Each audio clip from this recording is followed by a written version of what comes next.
Төртінші тарау. Икигайдың сезімтал сұлулығы. Аукционда жақсы күйінде сақталған жұлдызды кесе миллиондаған долларға сатылуы мүмкін. Қазіргі заманымызға аман сау жеткен 3 дана жұлдызды кесенің ішіндегі ең әдемісі Инаба. Оны Инаба үйіне Токугава сигундарының бірі берген. Және бүгін ол сатылымға қойылса, иелеріне $10 миллион пайда келер еді. Mitsubishi конгломератының 4-ші президенті, қазіргі Жапониядағы ең бай адамдардың бірі Коята Ивасаки 1934 жылы бұл кесенің иесі болған. Алайда өзін оған лайық санамаған Ивасаки шай ішу рәсімінде жұлдызды кесені ешқашан қолданбаған. Жапондардың әдемі шынаяқтарды жақсы көретіні белгілі. Ыдыстың аты ыдыс және оның міндеті сұйықтықты сақтау. Осы тұрғыдан алғанда жұлдызды кесенің дүкендегі кәдімгі кеседен еш айырмашылығы жоқ. Шай ыдыстарына деген әуестік басқа мәдениеттерге ұқсағанымен, жапон мәдениетінің бұл хоббиге ерекше әр беретін қасиеті бар. Сонымен материалдық заттарды сезінуге деген қызығушылықтың қайдан келгенін анықтап көрейік. Бірінші тарауда біз лексикалық гипотеза туралы айттық. Оған сәйкес тұлғаның маңызды қасиеттерін және өмірлік қағидаларын білдіретін тіркестер бірте-бірте ауызекі сөйлеудің бір бөлігін айналады. Міне икигай да дәл солай. Жапон тілінің назар аударуға тұрарлық тағы бір қызықты аспектісі бар, және ол осы тараудың контекстінде ерекше өзекті. Жапон тілінде ит ван-ван деп үреді, ал мысық ня-ня деп мяулайды. Ал ағылшын тілінде олар сәйкесінше воф-воф және мяу сияқты естіледі. Әр тілдің өзіне тән ономатопоэтикалық ұғымдары бар, бірақ жапон тілінде олар өте көп. Кейде оларды жапон дыбысының символикасы деп те атайды, және көбіне олар бір сөздің қосарлануы арқылы жасалады. Мысалы, бура-бура алаңсыз жүру дегенді, ал тека-тека үстіңгі бетінің жылтырлығын білдіреді. Кира-кира жарқыраған сәуле, ал гира-гира түнде мотоциклдің фарасы сияқты қанық жарық көзі. Тон-тон жеңіл дыбысты, ал дон-дон ауыр, қатты дыбысты білдіреді. Масахиро оны редакциялаған ономатопия сөздігінде дыбыстың символизмінің 4500 мысалы бар екен. Жапониядағы манга мен анименің танымалдылығы жапонның дыбыстық символикасына қызығушылық арттыруда. Бірақ оларды қолданудың ерекше нәзік рәуішіне байланысты әрі өте көп болғандықтан жапондық ономатопияны меңгеру оңай емес. Басқа мәдениет өкілдеріне қарағанда жапондар дыбыстық символизмді тек балалық шағында ғана емес, ересек кезінде де пайдаланады. Шындығында кәсіби мәселелерді талқылағанда да ономатопияға жиі жүгінеді. Әрине кейбір салаларда, мысалы гастрономия, бұл қасиет басқаларға қарағанда жиі кездеседі.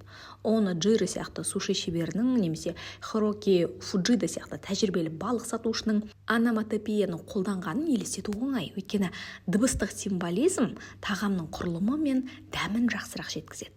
Самурай жауынгерлер де қарудың сапасын, жүзінің жарқылы мен күшін талқылағанда да дыбыстық символизмге жүгінген болуы әбден мүмкін.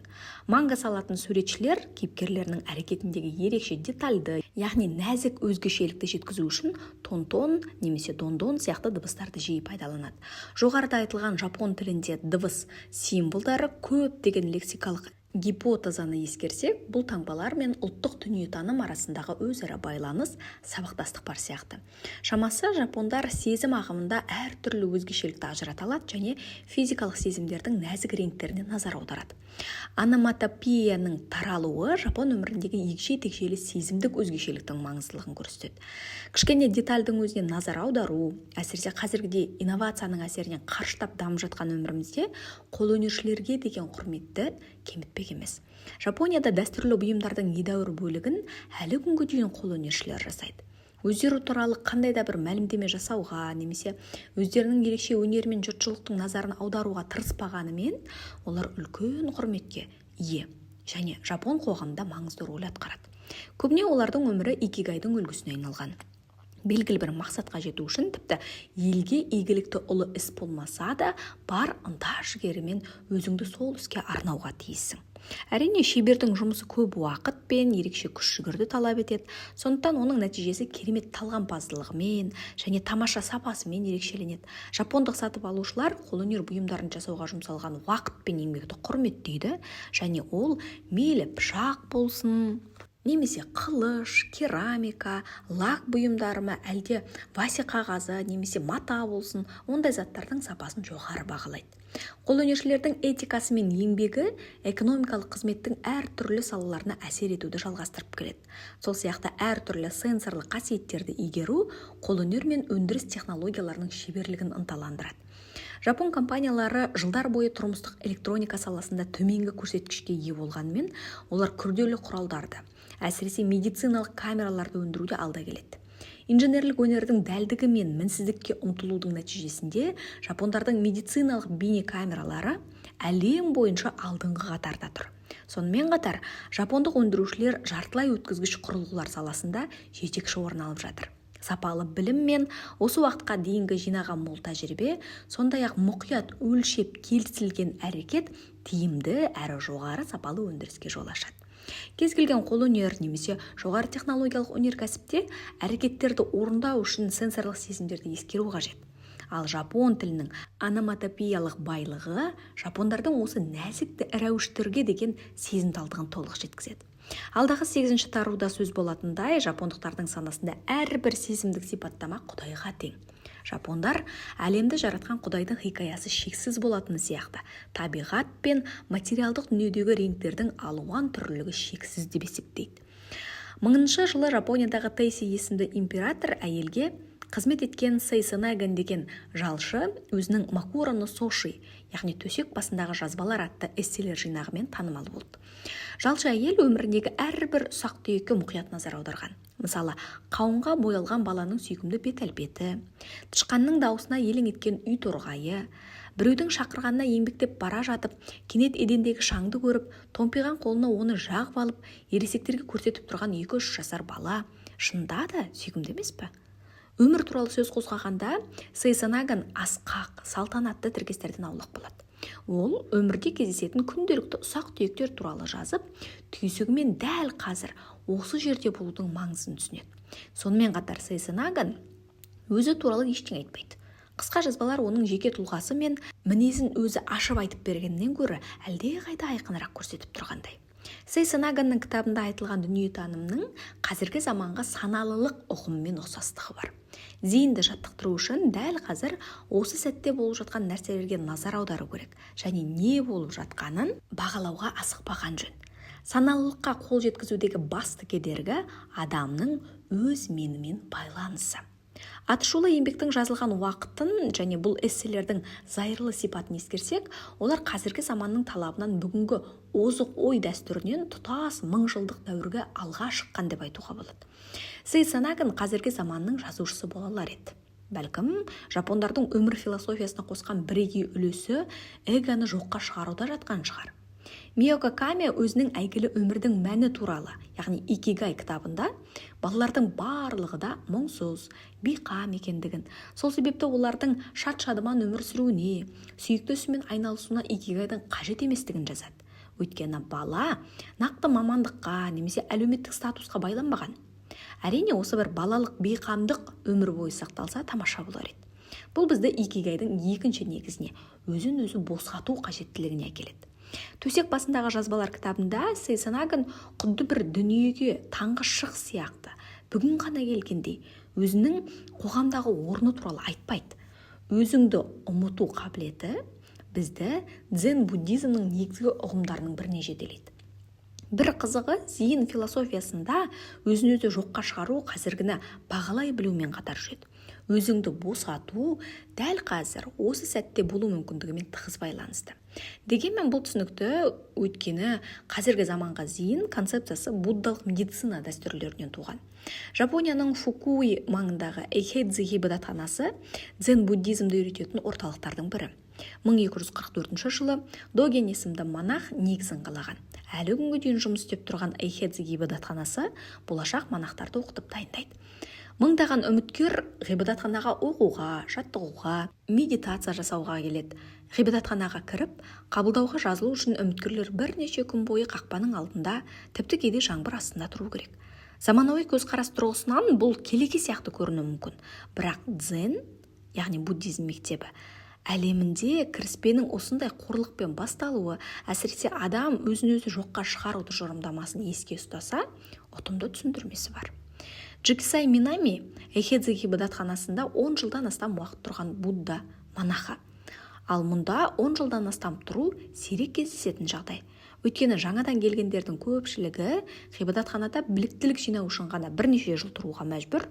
Минамидің сөзінше, Эхедзе ғибадатханасының жалпы дзен буддизмінің маңызды ережелерінің бірі марапат беру жүйесі жоқ. Сыртқа әлемде әдетте адамдар жақсы нәрсе жасаса, әлбетте мақтау алады, немесе ұпай жинайды.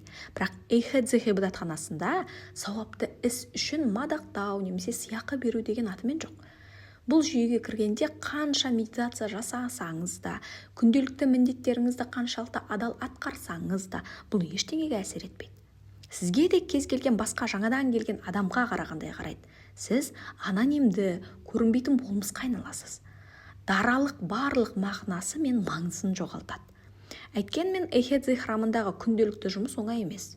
Жаңадан келгендер таңғы сағат 3-те тұрып, дәрет алған соң таңертеңгі медитацияға кіріседі. Медитациядан кейін тағы да медитация жасап, әртүрлі күнделікті жұмыстарын істейді. Жаңадан келгендер күніне 3 рет тамақтанады, мәзір күріштен, сорпадан, бірнеше вегетариан астан тұрады. Күні бойы Эхедзе храмы келушілер үшін ашық және туристердің ішкі аумақты еркін аралауына мүмкіндік жасалған. Жаңадан келгендер туристермен бір кеңістікте жүре алады. Дәліздерде серуендеп жүрген туристер анда-санда жаңадан келгендерді кездестіріп қалады. Олардың мінез құлқындағы айырмашылық жер мен көктей. Туристер өздерімен бірге үлкен дүниенің өзі туралы ойлау, өзін мүмкіндігінше тиімді көрсетуге ұмтылу және мүмкіндігінше көп ұпай жинау атмосферасын алып келеді.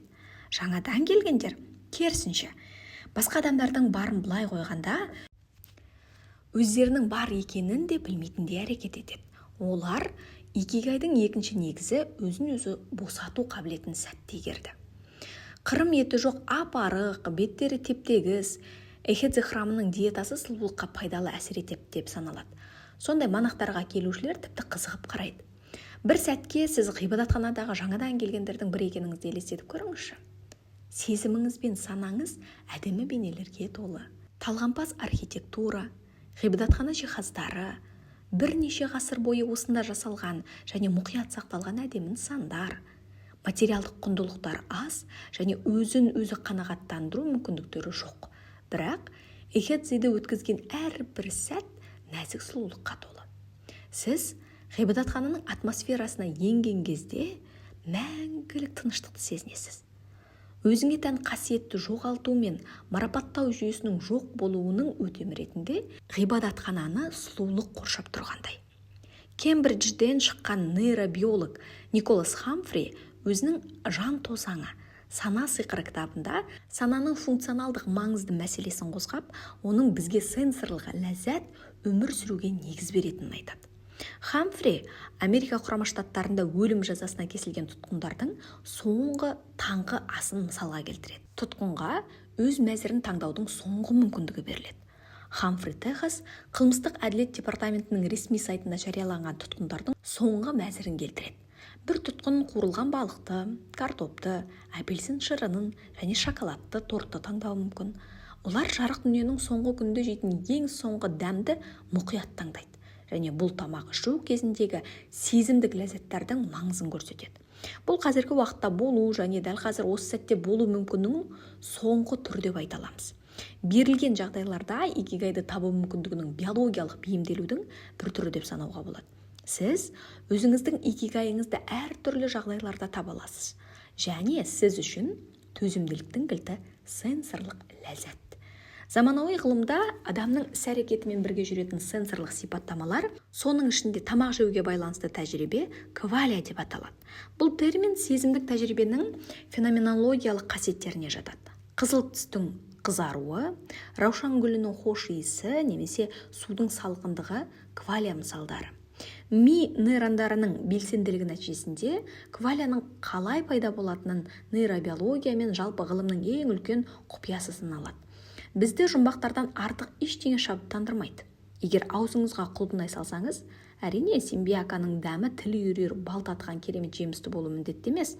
Сізге ләззат сыйлайтын негізгі сезімдердің белгілі бір ауқымын сезінесіз. Ал ләззат өмірдің құпиясына пара-пар. Жапон тілінде көптеген ономатопеялар мысалдары бар екенін жоғарыда атап өттік. Бірақ ономатопея бұл өмірде кездесетін әртүрлі бастапқы сезімдерді жеткізу тәсілі ғана. Бұл жерде жұмбақ жолмен, өзін-өзі босату арқылы сенсорлық ләззаттардың ашылуымен байланысты терең байланыс бар. Икигайдың өте берік жүйесін қалыптастырған жапон мәдениеті, әлбетте, ономатопеяның көптігімен де бұл байланысты берік дамытады. Сонымен өзімізді ауыртпалықтардан босату арқылы біз өзімізге сенсорлық ләззаттың шексіз әлемін аша аламыз. 5-ші тарау. Шығармашылық пен ағын күйі. Өзін-өзі жоққа шығару сөзі біршама қорлау сияқты естіледі. Өйткені бұл бір нәрседен бас тарту немесе қолда бар дүниеден айырылып қалғандай ойға жетелейді. Дегенмен икигай контекстінде бұл тәсілдің қаншалықты пайдалы екенін түсінсеңіз, одан артық ештеңе бола алмайтынымен келісесіз. Венгр америкалық психолог Михай Чиксент-Михай жазған ағын күйдің психологиялық жағдайына қол жеткізе алсаңыз, сіз икигайдан барынша пайдалы аласыз. Және тіпті сізге күнделікті үйреншікті іс-әрекеттер де ұнайтын болады. Жұмысыңыз немесе күш-жігеріңізге басқаның көңіл аударуына қажеттілік болмайды, ешқандай марапат іздемейсіз. Басқалардың мақұлдауы сияқты бір сәттік қанағаттану сезіміне тоқмейілсімей, тұрақты тыныштықта өмір сүру идеясын жақын тарта бастайсыз. Чиксент-Михайдың пікірінше, ағын күйі бұл адамның өз іс-әрекетіне берілгені сонша, өзге дүниенің барлығын өзіне қатысы жоқтай қабылдайтын күй. Бұл адамдарға жұмыстан ләззат алуға мүмкіндік береді. Жұмыс мақсатқа жету құралы емес, өз алдына мақсатқа айналады. Сіз ағын күйінде болғанда күн көріс үшін жұмыс істемейсіз. Кем дегенде бұл сіздің басым бағытыңыз болмайды. Сіз жұмыстың өзінен ләззат алып, ол сізге қанағат сезімін тудырғандықтан ғана жұмыс істейсіз. Жалақы бұл бонус. Осылайша өзін-өзі жоққа шығару өзін ауыртпалықтан босатуға және ағын күйінің негізгі аспектісіне айналады. Бұл толығымен икигайдың екінші тірегіне, өзін босату қажеттілігіне сәйкес келеді. Әрине, биологиялық тіршілік иесі ретінде сіз өзіңіздің әл-ауқатыңызбен тілектеріңізді қанағаттандыру туралы ойлайсыз, бұл жақсы. Дегенмен бұл күйге жету үшін сіз өз эгоңызды босатуыңыз керек. Ақыр соңында маңыздысы эгоизм емес, жұмысқа байланысты элементтердің жиналуы. Сіз қожайын емессіз, ал жұмыс қожайын. Сол себепті ағын күйінде сіз өзіңізді жұмыспен қуанышты, симбиотикалық жағдайда теңестіре аласыз. Жапондықтар алға қойған мақсатқа шындап ұмтылудың не екенін жақсы біледі. Тұрақтылық өмірде маңызды, және ол адамның икигайын қолдайтын ұсақ түйектер болса да, бағытты сезінуге, өмірлік мақсаттарды пайымдауға көмектеседі. Шынында да дәйектілік пен өмірлік мақсатыңды түсіну, ол икигайдың кішкентай ғана бөлігін жарқырататын нәрсе. Жапониядағы антиквариат фарфорының білгірлері кейде ең әдемі шедеврлер бейсаналы шығармашылықтан пайда болады дейді. Қазіргі уақытта суретшілер өздерін жеке тұлға ретінде танытуға тым көп мән беріп кетті деп есептеледі. Ал бұрынғы заманда суретшілер өздерін таныту үшін сурет салмағаны белгілі. Олар жай ғана өз міндетін атқарған болды. Басқа ештеңе күтпеген. Олардың күнделікті жұмысы қоғамға пайда әкелетініне сенімділік қана болған. Ежелгі дәуірден сақталған фарфор тазалығымен және шынайылығымен ерекшеленеді. Сарапшылар бұл күндері оны табу мүмкін емес дейді. Бұл өнімдерде сұлулықтың жасырын көрінісі жатыр. Ағын күйінде болу өзін ауыртпалықтан босату жұмыс сапасына тікелей әсер етеді. Жұлдызды кеселердің керемет сұлулығы олар бейсаналық жаратылыстың өнімі болуымен байланысты. Жұлдызды кеселерді қайта жасаудың заманауи әрекеттері шебердің әдемі және ерекше қайталанбас нәрсені саналы түрде қайта жасауға ұмтылыстан іске аспады деуге болады. Мүмкін интуитивті түрде шынымен солай екенін түсінетін шығармыз. Селфиге құмар әлемде өз-өзіне көмектесуге және өзін-өзі жарнамалауға әуестенген қоғамда бұл принцип әсіресе маңызды көрінеді. Бұл күндері жапондық аниме бүкіл әлемге танымал, бірақ аниматорлардың жалақысы төмен екені белгілі. Бөлшек сауда немесе банк ісі сияқты прагматикалық кәсіптермен салыстырғанда аниматордың орташа жалақысы өте аз. Соған қарамастан аниматор болу әлі де жастардың арманы. Табыс табу екіталай екенін жақсы білетін болашақ аниматорлар студиялардың табалдырығын тоздырып жатыр. Аниме жасау қиын жұмыс. Елес алып кеткендер және менің көршім Тоторо фильмдерімен әйгілі жапон анимациясының ұлы шебері Хаяо Миядзаки үшін фильм түсіру қажырлы еңбекті, оған қоса өте ұзақ уақытты қажет етеді. Хаяо Миядзаки үстел басында тапжылмай отырып кейіпкерлердің жеке басын ашатын және көріністердің егжей-тегжейін көрсететін мыңдаған эскиз салады. Содан кейін оны Миядзакидің өзі құрылтайшы болып негізін қалаған студия Джибли аниматорлары өңдеп аяқтайды. Кезінде Джибли студиясында Хаяо Миядзакиден сұхбат алу бақыты бұйырған еді. Ол көп марапат алған, бірақ оның сөзіне қарағанда анимациялық фильм жасау процесінің өзі оған нағыз сый болғандай. Хаяо Миядзаки анимені ағын күйінде жасайды, яғни оны сезінуге болады. Сіз оның шығармаларынан туындайтын жан тыныштығын бүкіл болмысыңызбен сезінесіз. Бала абсолютті адал тұтынушы. Білім беру тұрғысынан қаншалық пайдалы, тәжірибелік мәні жоғары деп шешсеңіз де, сіз оған мәжбүрлі түрде сырттан ештеңе таңылмайсыз. Ал Джибли студиясының анимациялық туындыларынан көз ала алмай экранға телмірген балалардың әрекетінен Хаяо Миядзаки түсірген фильмдердің қаншалықты сапалы екенін бағамдай беріңіз. Менде бір теория бар. Мүмкін бұл адам бала психологиясын жақсы түсінетін шығар, өйткені оның жан дүниесінде әлі де ішкі сәби өмір сүруі мүмкін. Ағымда болу бұл осы жерде дәл қазір өз мүмкіндігіңді бағалау дегенді білдіреді. Бала дәл қазіргі уақытта, яғни осы шақта болғанын бағалай алады. Шын мәнінде балада өткен шақ немесе болашақ туралы нақты түсінік жоқ. Оның бақыты Миядзаки сияқты нақты осы сәтте жатыр. Миядзаки маған бір оқиғаны айтып берген. Әлгі оқиғаның қатты әсер еткені сонша ұзақ уақыт бойы есімде қалды. Бірде Джибли студиясынан 5 жасар бала келеді. Бала студияда біраз уақыт ойнаған соң, Миядзаки оны ата-анасымен бірге ең жақын станцияға апарады. Ол кезде Миядзакидің төбесі ашылатын көлігі болған, мүмкін балаға төбені ашып жүрген қызық болар деп ойлайды Миядзаки. Сөйтіп ол шатырды алып тастағанда жаңбыр тамшылай бастайды. Жарайды, мүмкін келесі жолы деп ойлаған Миядзаки станцияға дейін жабық көлікте келеді. Біраз уақыттан кейін Миядзаки көлікті ашық күйінде жүргізбегеніне өкінгенін айтты. Өйткені бала үшін сол күн. Ол күннің енді ешқашан оралмайтынын түсінді. Балалар тез өседі ғой. Мейлі әлгі бала бір жылдан кейін студияға қайта келіп, тура сол көлікке мініп, төбесі ашық күйінде әрбір жүйткіп серуен десе де бұрынғыдай болмайды. Басқаша айтқанда, Миядзакидің қателігінен балалық шағынан құнды естелік болып, жадында сақталатын ерекше сәт мәңгілікке жоғалды. Суретші өте шынайы сөйлеп, мені қатты тебірентті. Миядзаки өзін бала орнына қойып, аниме шедеврлерін бірінен соң бірін жасайтынына дәлел қажет болса, осы оқиға соның нақты дәлелі дер еді. Миядзаки ішкі бала күйін сақтап қалған. Бала өмірдің ең маңызды сипаты дәл қазір осы сәтте орындалуы тиіс. Ал бұл шығармашылық өмір үшін де маңызды. Дәл қазір осы сәтте болудың тағы бір уағызшысы ол Дисней болды. Оның артынан қалдырған мол мұрасының сапасына қарасақ, ол да анимацияны ағын күйінде жасаған сияқты. Өзінің орасан зор табысына 59 Оскар номинациясы және 22 марапатына қарамастан, ол анимация секілді төзімділікті қажет ететін күрделі де ауыр жұмысқа бар ынта ықыласымен берілмесе, әрине мұның біріне де жете алмас еді. Бірде-біреу Диснейге президент болатындай-ақ оның танымал екенін айтты. Бірақ мен неліктен президент болуым керек деп қарсылық білдірді ол. Мен Диснейлендтің королі емеспін бе? Бүгінде жұрт жасы болсын, кәрісі болсын, Дисней анимациялық фильмдерін көргенде немесе Диснейлендке барғанда ағын сезімін сезеді. Бәлкім ол Диснейдің ең маңызды мұрасы миллиондаған қарапайым адамға қолжетімді және тұрақты ағын күйін сыйлауында жатқан шығар. Әйтпесе олар балалық шақтың сиқырынан айырылып қалар еді ғой. Ағын контекстінде немесе жұмыс пен тұлға арасында қарым-қатынасқа жапондардың жұмысқа деген көзқарасы ерекше болуы мүмкін. Бұған Дисней сияқты адамдар ерекше мысал. Еңбекті зұлымдық деп есептейтін христиан дәстүріне қарағанда, жапондар еңбек етуден қашпайды. Керісінше, жұмысты олар жағымды әрі құнды нәрсе ретінде қабылдайды. Жапонияда зейнетке шығуға да мүлдем басқаша қарайды. Онда қызметкерлер компания белгілеген зейнеткерлік жасқа жеткеннен кейін де жұмыс істеуге ықыласпен келіседі. Әрине, басқа шаруасы болмағандықтан деп ойлап қалмаңыз, мүлде олай емес. Жапонияда жұмысшылардың жағдайы мінсіз болмағанымен көпшілігі демалысқа шығуға асықпайды. Өйткені ағын күйі жұмысты тұрақты әрі жағымды етеді. Хаяо Миядзакидің зейнетке шығуға ниет білдіргенін жақсы білеміз. Бірақ кейінірек ол толықметражды анимациялық фильм жасау жұмысын қайта бастады. Бұл өте көп еңбекті қажет етеді.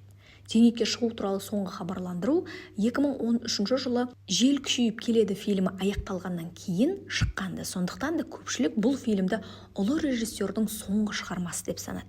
Дегенмен қазір Хаяо Мидзаки оған қайта оралып, жаңа толықметражды жоба бойынша жұмыс істеп жатыр деген қауесет бар. Мидзаки әзірге өз жұмысынан бас тарта алмайтын сияқты. Чиксент-Михайдың айтуынша, оған ағын философиясын құруға суретші досы көмектескен. Яғни ол жұмысына жан тәнімен берілген досын байқылайды. Туындысын сатып олжаға кенелейін немесе одан бір өтемақы ала қояйын деп пайданы ойламай, тек қана өз ісіне бар ықыласымен кіріскен суретшінің бірнеше сағат бойы тапжылмай істеген жұмысынан шабыт алған екен. Мұны ерекше көңіл күйі немесе жұмыс этикасы деп атайды. Мұнда сіз дәл қазір осы сәтте болудан ләззат алып, өзіңіздің еңбегіңізге ешқандай марапат күтпейсіз. Міне бұл жапондық икигай тұжырымдамасының ажырамас бөлігі.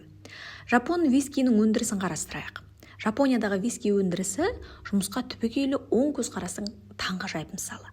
Бұл өзін-өзі жоққа шығарумен бірге махаббаттың еңбегі. Сондай-ақ оның ағын күйімен де көп ұқсастығы бар. Ойланып қарасақ, Жапонияда виски өндіруге ешқандай себеп жоқ. Елде арпа өспейді, шымтезек жоқ. Дегенмен жапондар тамаша виски жасау үшін ондаған жыл бойы еңбек етті. Және қазір олар халықаралық деңгейде мойындалған, жоғары марапатталған сорттарды шығарады. Кейбір сарапшылар одан да асып түсіп, жапондық вискиді әлемнің негізгі вискилерімен, ең алдымен шотландиялық вискимен бір қатарға қояды. Ичиро Акута Чичибу тауында қарапайым ішімдік зауытын басқарады. Акута отбасы 1625 жылдан бері дәстүрлік жапондық алкогольдік сусын саке жасаумен айналысады. 2004 жылы Ичиро Акута виски өндіруге шешім қабылдайды. Жаңа өндіріс орны 2007 жылы дайын болды.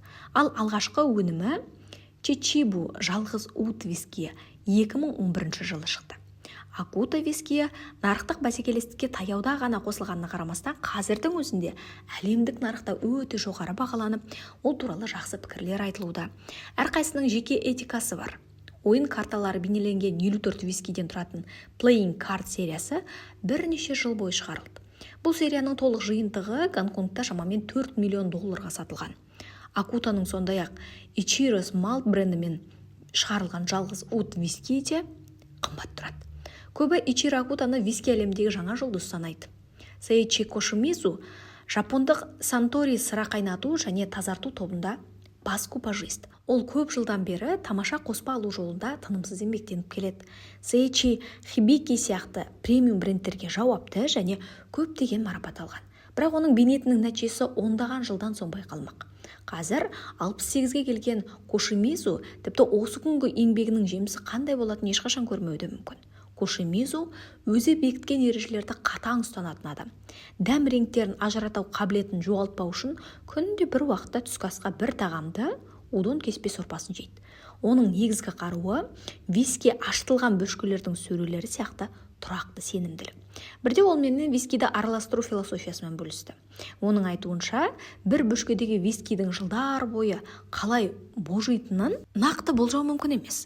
Бір вискиді бірдей бөшкелерге құйсаңыз да, ондағы виски бірнеше жыл сақталғаннан кейін әр түрлі дәм мен хош иіске ие болады.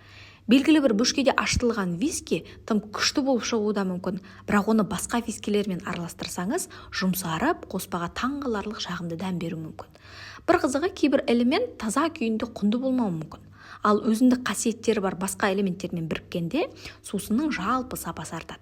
Негізінде өмірде де солай. Органикалық жүйедегі әртүрлі элементтердің күрделі өзара әрекеттесуі өмірді біртұтас және тұрақты етеді. Жапондардың шарапқа деген қызығушылығы бертінде ғана пайда болды. Бірақ бүгінде бұл процестер осы салада да байқалады.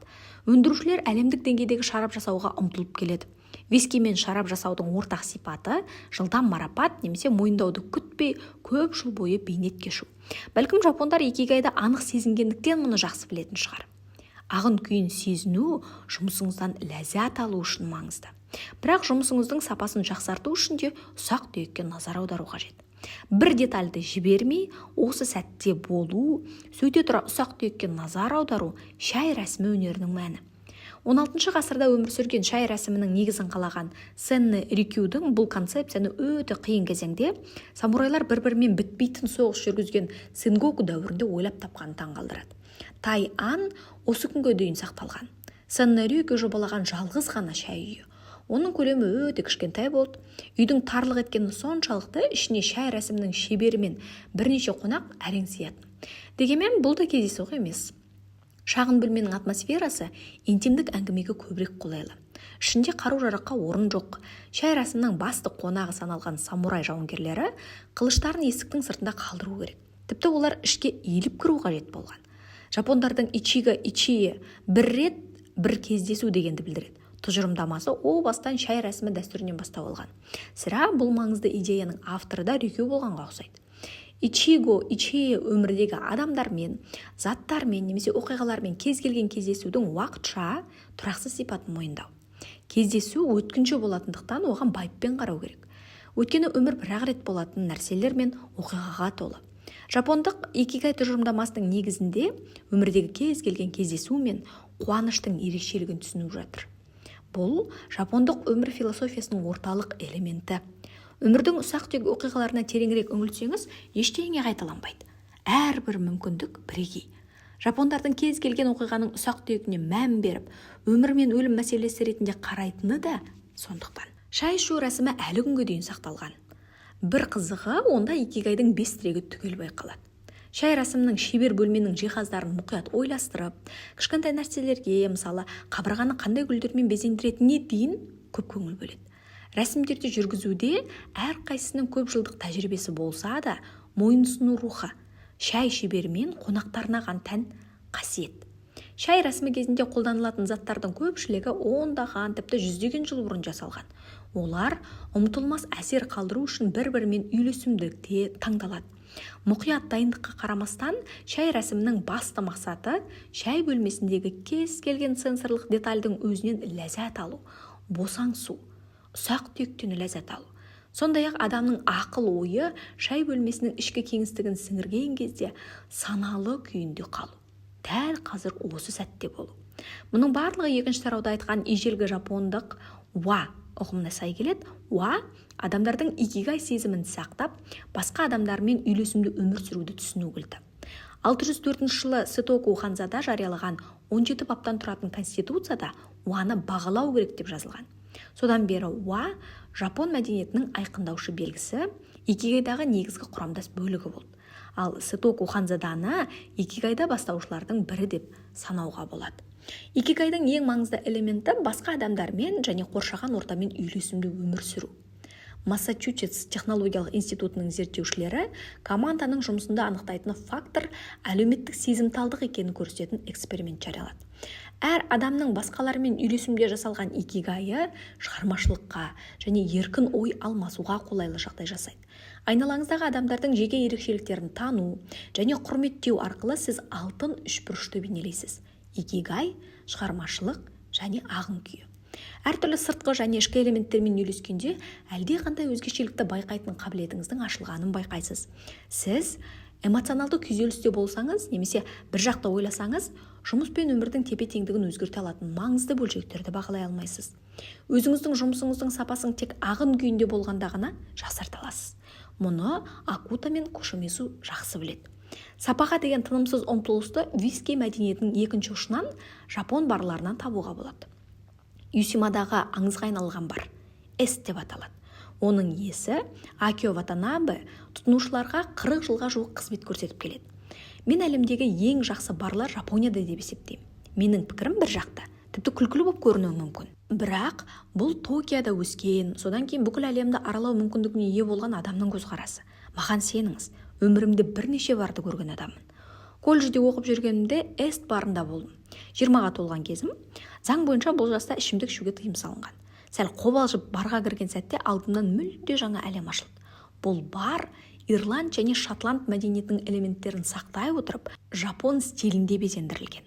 Сөрелерде виски, ром, джин және басқа да еліктіретін сусын шөлмектері қаз-қатар тізіліп тұр. Жапонияда эст сияқты жерлерді шот-барлар деп атайды. Мұндай жерлерге ешқашан бармаған адамға шот-бардың ерекше атмосферасын түсіндіру қиын. Талғампаз тұтынушылар мен жайлы атмосфера жапондық барды шарап барына, уайн барға ұқсатады. Беделділік тұрғысынан оның америкалық ферн бар концепциясымен көп ұқсастығы бар. Дегенмен мұндағы тұтынушылар қалталы бай бағландар, салт басты бойдақтар ғана емес, және мұндағы интерьердің гүлді декор болуы да міндетті емес. Жапондық шот-бар шын мәнінде мүлдем түпнұсқа құбылыс. Дүниеде оған ұқсайтын ештеңе жоқ. Бардың жайлы атмосферасы мен коктейльдерді талғампаз түрде араластырып, тұтынушылармен сөйлескен Ватанайбаның өзі маған ерекше әсер қалдырды. Күлкілі естілетін шығар, бірақ сол түні барда виски ішіп отырып көптеген құнды өмірлік сабақ алдым. Ватанайбаның құпиясы сапаға деген тынымсыз ұмтылыс, жауапкершілік, ұсақ-түйекке назар аудару және қарапайымдылық. Жаңа жыл қарсаңындағы демалыс пен тамыз айының ортасындағы бір апталық демалысты қоспағанда, Ватанайба жыл бойы демалыссыз жұмыс істейді. Барда ұсынылатын сусындарды өзі дайындайды және олардың әр қайсысына өте байыппен қарайды. Актерлерді, баспагерлерді, жазушыларды және университет профессорларын қамтитын тұтынушылары жоғары бағалаған эст барының қожайыны Ватанайба ешқашан көпшіліктің ықыласына бөленуге ұмтылған емес. Ол мүмкіндігінше баспасөз бен басқа да ақпарат құралдарының назарынан тыс қалуға тырысады. Бірде барда отырып қасымдағы адамның кездейсоқ әңгімесінен Ватанайбаның жас кезінде аты аңызға айналған жазушы Юко Мисэмаға коктейль дайындап бергенін естідім. Ватанайбаның мекемесіне барып жүргеніме 30 жылдан асты, бірақ ол маған бұл тамаша кездесу туралы ешқашан айтқан емес. Міне ол сондай адам. Елге өзін мойындатуды мақсат тұтпаған, немесе жұрттың мақтауын дәметпей-ақ өз ісімен айналысып жүрген адамдар туралы тағы бір керемет мысал келтірейін. Жапониядағы императорлы отбасының тарихи қалыптасқан мәдени дәстүрлері бар. Императордың міндеттерінің ішінде ғылым мен өнерге, әсіресе музыкаға қамқорлық маңызды орын алады. Император отбасына қызмет ететін музыканттар сарайда ерекше рөлге ие. Соған сәйкес олар патша сарайында жыл бойы өтетін көптеген рәсімдер мен әдет-ғұрыптар кезінде музыка ойнайды. Дәстүрлі ежелгі сарай музыкасы мен би өнері гагаку деп аталады.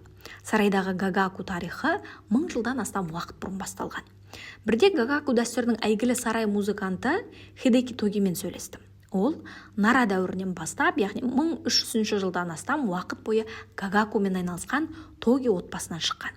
Тоги маған сарай музыканттарының, әсіресе айтулы мереке күндері, мысалы, белгілі бір императордың 1200 жылдығы тойланатын мерейтой кезінде жиі ойнайтынын айтқанда, бұл музыканы кім тыңдайды деп сұрағанымда, ол жай ғана ешкім деп жауап берген еді.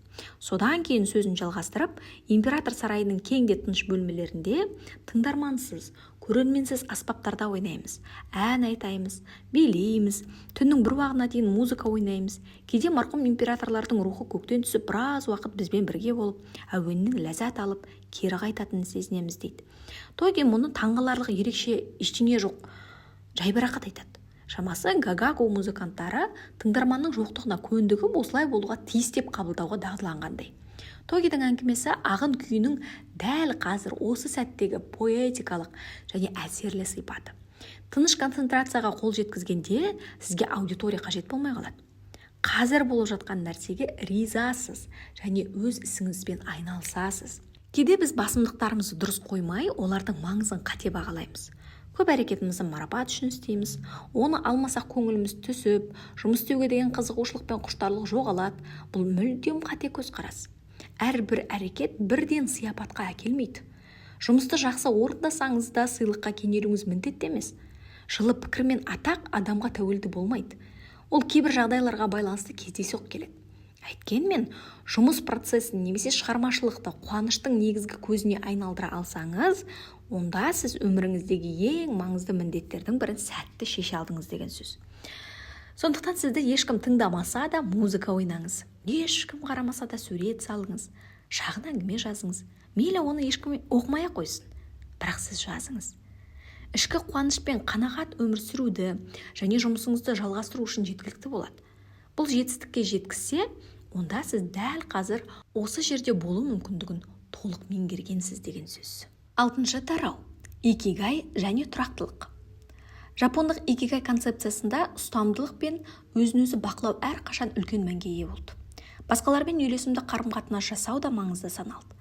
Белгілі бір деңгейде наразылыққа алып келетін елеулі әлеуметтік теңсіздіктер кездесетін басқа мемлекеттер арасында Жапония экономикада үлкен жетістікке жетті. Бірақ соған қарамастан әлі де тасада қалып келеді. Ұзақ уақыт бойы жапондардың көпшілігі өздерін орта тап санады. Кейінгі жылдары экономикалық өсудің баяулауы және халықтың жалпы қартаюы елдегі экономикалық теңсіздікті айқындай түсті. Мұны статистика да растайды. Дегенмен атақты адамдардың астатөк ысырапшыл шығындары мен жөн-жосықсыз дау-жанжалдар Жапонияда сирек кездеседі. Атақты адамдарға табыну да соншалықты кең тараған жоқ. Джастин Бейбер немесе Пэрис Хилтон сияқты атақты жұлдыздардан да ешкім жоқ. Десе де әрине Жапонияда танымал адамдар жоқ емес. Дегенмен жеке бастың қалауы мен амбицияларды тежеу әрқашан оң нәтиже бермейді. Google, Facebook және Apple сияқты компаниялардың жаһандық жетістігімен салыстырғанда соңғы жылдары жапондық стартаптар өздерін көрсете алмады. Мүмкін бұл жапондық табыс пен гламурдың ауқымы расымен үлкен ойыншылар үшін тым тар болуынан шығар. Жеке бастың еркіндігі мен табыстың шектеулі көрінісі, ұстамдылық пен өзін-өзі бақылау Жапонияның ерекше құндылықтарының бірімен тығыз байланысты. Ол тұрақтылық. Жеке адамның қалауы әдетте қоғам мен қоршаған ортаның тұрақтылығын ескере отырып жүзеге асырылады. Өйткені қоғам мен қоршаған орта сау және тұрақты болмаса, сіз өз мақсатыңызға жете алмайсыз және амбицияңызды жүзеге асыра алмайсыз. Көріп отырғанымыздай, жеке тұлғаның көзқарасы бойынша икигай өмір сүруге және кәсіппен айналысуға, күнде таңертең тұруға және өз міндеттеріңізді бастауға көмектесетін мотивациялық жүйе. Бірақ сонымен бірге жапон мәдениетіндегі икигай қоршаған ортамен, бізді қоршаған адамдармен және жалпы қоғаммен үйлесімділікке тікелей байланысты. Онсыз тұрақтылықтың болуы мүмкін емес. Икигайдың үшінші тірегі үйлесімділік пен тұрақтылық жапондық дүниетанымның ең маңызды ерекшелігі шығар. Жапондардың табиғатпен қарым-қатынасын қарастырайық. Жапондар ұстамдылықты қарапайымдылықпен, қатаң эстетикамен және талғампаз ұстамдылықпен сипатталатын өнер түріне айналдырды. Жапон идеализмінде жасырын сұлулық, ваби-саби өте көп. Суши мейрамханасындағы ағаш үстелдің теп-тегіс жылтыр бетін елестетіп көріңізші, немесе юзу цитрус жемістерінің қабығымен бірге ваннаға арналған хош иісті хиноки кипарис ағашын алыңыз.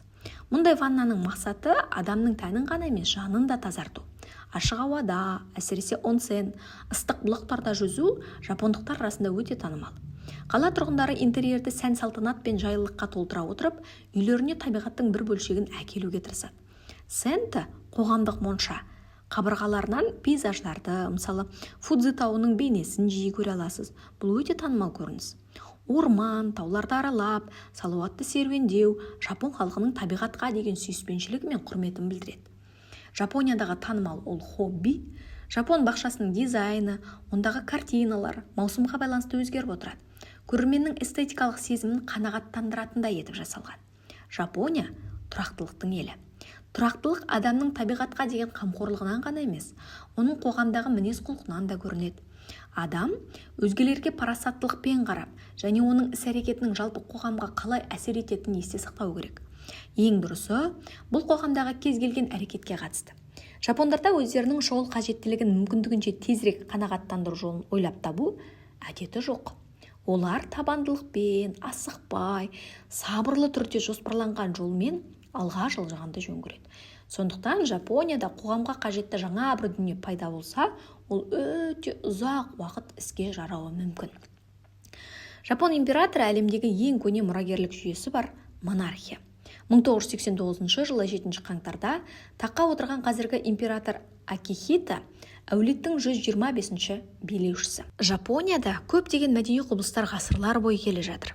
Жапон актерлары мен музыканттарының ұрпақтары классикалық но музыкалық драмасымен, классикалық кабуки биімен және орындаушылық өнердің басқа да түрлерімен айналысты. Бірақ олардан бөлек Жапонияда мәдениет пен экономиканың әр түрлі салаларымен дәстүрлі түрде байланысқан басқа да көптеген ежелгі әулеттер бар. Жапониядағы отбасылық бизнес сөзінің маңызды, тіпті тарихи мәні бар. Көптеген атақты отбасылар мәдени және экономикалық қызметтің әр түрлі салаларында ұзақ уақыт жұмыс істеп келеді. Киоталық Икеноба отбасы тарихи құжаттарға сәйкес икебана өнерімен, гүлді композициямен 1462 жылдан бері айналысады. Киотодан келген Сен отбасы 1591 жылы негізін қалаушы Сенно Рюкю қайтыс болғаннан бері шай рәсімнің мәдениетін 400 жылдан астам уақыт мұқият сақтап келеді. Жапонияда және шетелде шай рәсімін өткізетін 10 мыңдаған адамды оқытқан 3 бірдей Сен отбасы бар. Дәстүрлі жапон кәмпиттерін шығаратын Куракава отбасы басқаратын Турая компаниясы 5 жылға жұмыс істеп келеді.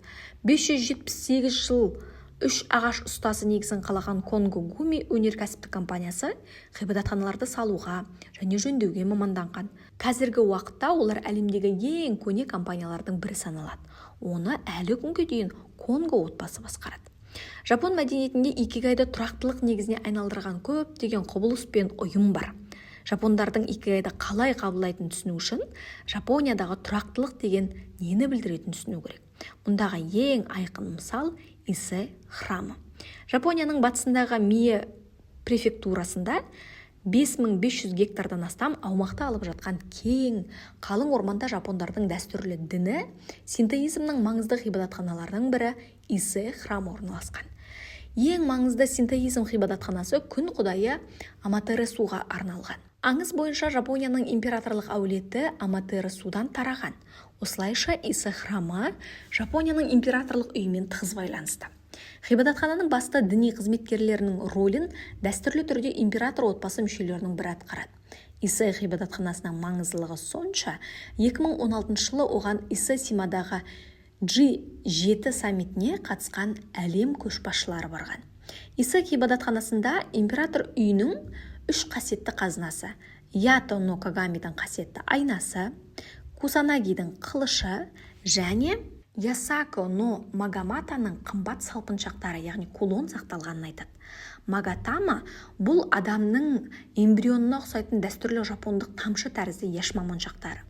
Таққа жаңа император отырғанда оған император үйінің қадір қасиеті мен ер күшінің белгісі ретінде осы 3 қасиетті қазына беріледі. Шындығында 3 қасиетті қазынаның бар екендігі расталмаған, өйткені бұл заттарды шын мәнінде ешкім көрмеген императордың өзінен басқа. Діни тұрғыдан қазіргі жапондар әдетте зайырлы дүние танымға ие. Көптеген адам Ise ғибадатханасына барып, рәсімдерді орындайды, бірақ бұл олардың синтоизм ілімдеріне шын жүректен сенетінін немесе тіпті оны азды көпті түсінетінін білдірмейді. Жапондардың көпшілігіне Ise храмына бару мәдениеті тәжірибе сияқты. Синтоизмде қатаң ережелер мен талаптар жоқ. Бірақ діни аспектіні есептемегенде, қалың орманның тыныштығы мен ғибадатхана архитектурасының сұлулығы қонақтарды шабыттандырады және адам мен табиғат арасындағы қарым-қатынастың заманауи философиясымен үндеседі.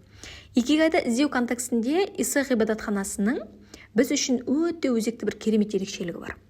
Бұл ғибадатхананы кезең-кезеңмен қайта қалпына келтіру дәстүрі. Ise храмы ішкі және сыртқы екі платформада орналасқан.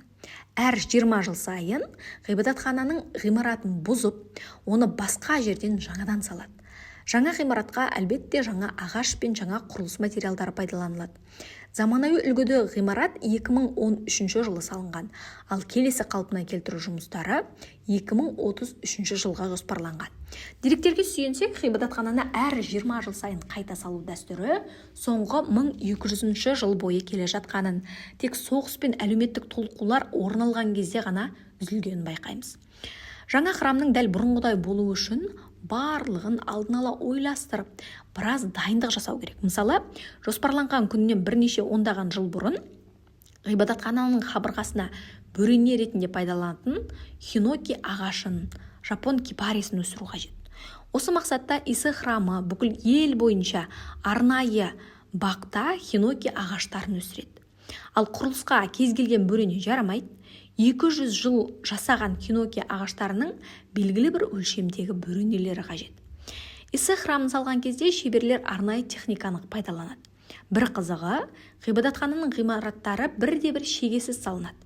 Білікті ағаш ұсталарын дайындау және оларға қызмет көрсету Ise храмның тұрақтылық жүйесінің маңызды бөлігі. Кейбір теорияларға сүйенсек, храмды әр 20 жыл сайын қайта қалпына келтіру дәстүрі шеберлердің ұрпақтарына храм салу тәжірибесімен арнайы технологияларды тарату үшін пайда болған екен. Ise храмы Жапониядағы 10 мыңдаған синтоизм ғибадатханасының ішіндегі ең негізгісі. Бірақ бұл киелі орындардың көлемі шағын әрі тым қарапайым болғанымен жергілікті тұрғындардың құрметі мен қамқорлығына ие. Қазіргі уақытта Ise храмында 100-ге жуық синтоизм діни қызметкер мен 500-ге жуық шаруашылық көмекшілері қызмет етеді. Сонымен қатар, жанама түрде болса да, ғибадатхананың басқа жұмыстармен айналысатын ағаш ұсталары, қолөнершілер, саудагерлер, орманшылар және тағы да басқа қызметшілер бар. Сетоку Ханзаданың сөзімен айтсақ, ғибадатхананың жұмысын қолдайтын адамдардың үйлесімді ұйымы бұл ғасырлар бойы тұрақтылық дәстүрінің тағы бір маңызды аспектісі. Иса храмының жобасы мен құрылысы сөзсіз данышпанның ұлы туындысы екені сөзсіз. Храм ғимараттарының керемет және әдемі болғаны сонша, атақты Будда монахы Сайгы Иса храмына барған соң дәстүрлі вака поэмасын жазған. Оны былай аударуға болады: мен мұнда қандай рух мекен ететінін білмеймін, бірақ оның тыныштығына қол тигізгенінде жаным еріксіз көз жасына ерік береді. Әрине, ой мен дизайн бір нәрсе, дегенмен жүздеген жыл бойы бастапқы күйді, яғни түп нұсқаны сақтау мүлдем басқа. Уақыт бір орында тұрмайды, заман өзгереді, үкімет басына жаңа басшылар келіп кетеді. Ғибадатхананың тарихында қабілеті мен тіпті мінез құлқыда әртүрлі адамдар пайда болды. Әйткенмен 1000 жылдан астам уақыт өтсе де, Иса ғибадатханасының дәл бұрынғы қалпында тіршілігін жалғастыруы шынында да керемет. Айта кету керек, Иса храмы оның жұмысын қолдайтын адамдардың керемет қабілетіне ғана үміт арта алмайды. Әрине, ғибадатхананың жұмысын жүргізетін адамдардың сенімді әрі көреген екеніне дауым жоқ. Тіпті олардың кейбірін өте жақсы танимын. Сөз жоқ, олар нағыз үлгілі жұмысшылар, саналы, талантты жандар. Дегенмен мәселе онда емес. 1000 жылдан астам уақыт бойы тіршілігі қайнаған Иса храмының жұмысы жандану үшін тағы бір нәрсе қажет. Стив Джобс қайтыс болғаннан кейін 1000 жылдан кейін Apple қалай жұмыс істейтінін елестетіп көріңізші. Міне енді мәселенің қаншалықты күрделі екенін түсінген шығарсыз. Интернеттің әлемді өзгерткеніне күмән жоқ, бірақ оның жүздеген жылда, былай қойғанда алдағы бірнеше 10 жылдықта аман қалу-қалмауы белгісіз. Хакерлер, алаяқтар, тролльдар және ақпараттық шамадан тыс жүктелуі интернетте жиі кездесетін мәселелердің бірнешеуі ғана. Әлеуметтік желілерде жалған жаңалықтардың тарауы кез келген адам қол жеткізе алатын жүйеге қауіп төндіреді. Пайдаланушылардың назарын және уақытын аударуға тырысатын контент өндірушілердің өсіп келе жатқанында алаңдаушылық тудырады.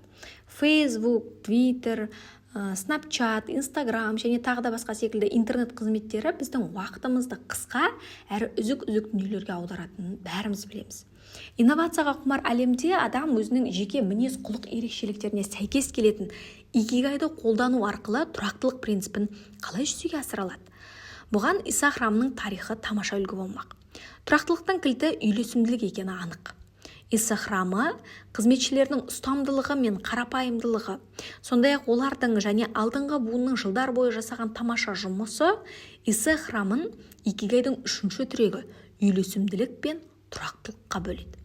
Токионың орталығында ғибадатхана бар. Ол да тұрақтылықтың бірегей үлгісі ретінде қызмет етіп келеді. 1920 жылы негізі қаланған Мэйдзи храмы Жапонияны модернизациялауда маңызды рөл атқарған император Мэйдзиге арналған. Бұл жер шетелдік туристер арасында өте көп танымал, әсіресе әулиеге сыйға тартылған саке бөшкелерінің көрмесі жұртшылықтың әсем коллекция алдында қуана суретке түсумен ерекшеленеді. Ғибадатхананың негізгі ғимараттарының жанында адамдар өздерінің арман тілектерін жазып білетін ағаш бар. Мұндағы әртүрлі тілде жазылған, мәселен, біреуі денсаулық, біреуі бақыт, енді бірі оқуда озат болуды, сондай-ақ кәсібіне сәттілік сұраған хаттар ғибадатхананың халықаралық даңқын айғақтайды. Оның ғимараты Токионың қақ ортасында 70 гектар жерді алып жатқан қалың орманда орналасқан. Ғибадатханаға барар жолда орманда серуендеу, Токио тұрғындары мен қала қонақтарының сүйіктісі, тыныштыққа мүлгіген ну орманның ішінде жол бойында орналасқан шағын мейрамханалардың бірінде демалуға, шай ішуге немесе тамақтануға болады. Мэйдзи ғибадатханасының алаңына қаршыға, тұйғын секілді жыртқыш құстардың үйірі жағалай ұя салып тастаған. Токионың қақ ортасындағы сән салтанатқа келіскен бұл орман ең байлыққа толы. Мэйдзи орманында өсімдіктер мен жануарлардың сирек кездесетін түрі бар. Оны аралап жүргенде ықылым заманнан бері сақталып келе жатқан жабайы табиғатқа түскендей боласың. Дегенмен бұл жер шын мәнінде жасанды орман. Осы жобаны басынан аяғына дейін ойластырып, жоспарлап, жүзеге асырған ботаник ғалымдар Сейроку Хонда, Таканари Ханга және Кейдзи Ухайраның еңбегінің арқасында пайда болған. Олар Мэйдзи ғибадатханасының құрылысын енді ғана ойластыра бастағанда, бұл жер құлазыған қу дала болатын. Жапондық 3 ғалым аумақты мұқият зерттеп, отырғызуға жарамды ағаштарды таңдаған. Олар орманның уақыт өте қалай өзгеретінін ескере отырып, оның дамуын да жоспарлады. Олардың жоспары белгілі болған кезде Жапонияның түкпір-түкпірінен жиналған жұрт марқұм императорға лайықты құрмет көрсетіп, әрі тұтас бір дәуірдің аяқталуын белгілеу үшін 120 мыңнан астам 365 түрлі көшет сыйлаған. Бүгінде 100 жылға жуық уақыттан кейін біз олардың жұмысының нәтижесін көріп отырмыз. Серуендеуге, демалуға және медитация жасауға болатын тыныш табиғи бұрыш. Мэйдзи ғибадатханасының айналасына орман отырғызуға жоғарыда аталған Хонга, Уэхара есімді ботаник ғалымдардың ерекше еңбек сіңіргенін айтуға болады. Бірақ орманды одан әрі сақтау басқа жұмысты талап етеді. Мэйдзи ғибадатханасына тиесілі орман қасиетті орын саналады. Сондықтан адамдарға белгіленген жолды қоспағанда басқа жерде еркін жүруге рұқсат етілмейді. Күн сайын таңертең қызметшілердің ғибадатхана ғимараттарына апаратын жолды сыпырып, жерге түскен әрбір жапырақты мұқият теріп жүргенін көруге болады. Бұл көрініс келушілерге үлкен рахат сыйлайды. Қызметшілер жапырақтарды тастамайды. Оларды ағаштың түбіне, діндерінің айналасына орналастырып, орманға жаңа нәр береді. Жапырақтар бірте-бірте ыдырап, өсімдіктердің келесі ұрпағын қоректендіру үшін жерге оралады. Киелі орынға деген мұндай құрмет әрине орманды мекен еткен мыңдаған қаршыға мен тұйғынды сақтауға көмектеседі. Иса және Мэйдзи храмдары сол кездегі инновациялық шешімдердің мысалдары болды. Сонымен бірге оларды тұрақтылықтың үлгісі деуге де болады. Иса храмының кезең-кезеңге созылған қайта қалпына келтіру құрылысы 1000 жылдан астам уақыт бойы жалғасты.